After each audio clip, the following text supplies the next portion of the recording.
Merci, Monsieur le Président. Lors d'une séance du Conseil municipal du 7 mai 2018, j'étais intervenu pour souligner l'importance de sécuriser les corridors pour les piétons et les personnes à mobilité réduite à proximité des chantiers de construction. Ces chantiers entraînent des entraves multiples. Dans bien des cas, il y a une signalisation et des voies de contournement pour les automobilistes et les piétons. Pourtant, les piétons sont souvent laissés à eux-mêmes car ils ne savent pas par où passer ou comment se diriger. Il y a par exemple le chantier au 900 boulevard René-Lévesque actuellement, où il faut traverser le boulevard René-Lévesque à 2 reprises avec tous les défis que cela implique. Les indications pour les endroits où l'on peut se traverser ne sont pas claires. Sur la 8e avenue et la 7e rue, il y a un chantier de construction qui a monopolisé une partie de la piste cyclable pour entreposer des matériaux. Au moment où l'on se parle, aucune mesure de contournement n'a été aménagée. Nous faisons face également au problème de l'occupation de la voie publique par des conteneurs ou d'autres objets.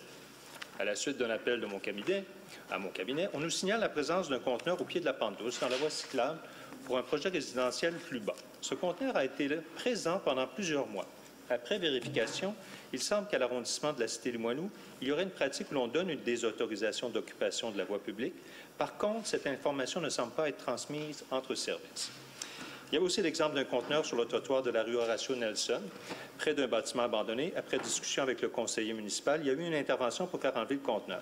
Nous avons deux enjeux, Monsieur le Président.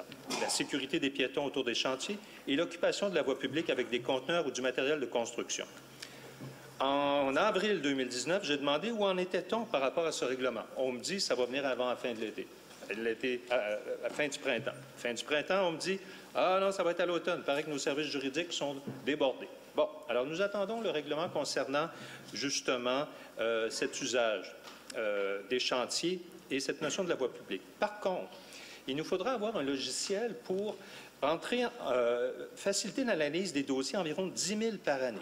La communication entre les partenaires, l'application de la réglementation et la visualisation spatio-temporelle des occupations de chaussées. Fort louable. Par contre, on va devoir attendre au printemps 2020 et cela sera implanté de façon progressive. Monsieur le Président, sans avoir ce fameux logiciel, sommes-nous en mesure d'agir à partir d'une plainte et comment pouvons-nous contrôler l'usage de la voie publique? Parce qu'à l'heure actuelle, les gens font littéralement ce qu'ils veulent. Merci. Merci. Alors, Mme Savard va vous répondre. Oui, merci, Monsieur le Président. Je peux rassurer tout de suite le collègue, M. Rousseau. En fait, c'est une préoccupation pour nous et je pense qu'on a été amplement... On a eu des bons exemples tout autour de l'Hôtel de Ville. On en vient encore une avec le Clarendon aussi, on doit s'améliorer là-dessus. C'est vrai que les gens du transport mobilité, des gens travaillent déjà au niveau de l'occupation de la chaussée, mais il y a également un effort à faire au niveau du piéton, sécuriser les lieux. Je pense qu'on a juste en tête le Diamant. L'installation qu'il avait faite était tout à fait adéquate et agréable. Donc, oui, on doit aller vers ça. Maintenant, cette préoccupation-là, on le vit dans le Vieux-Québec, mais on le vit ailleurs aussi.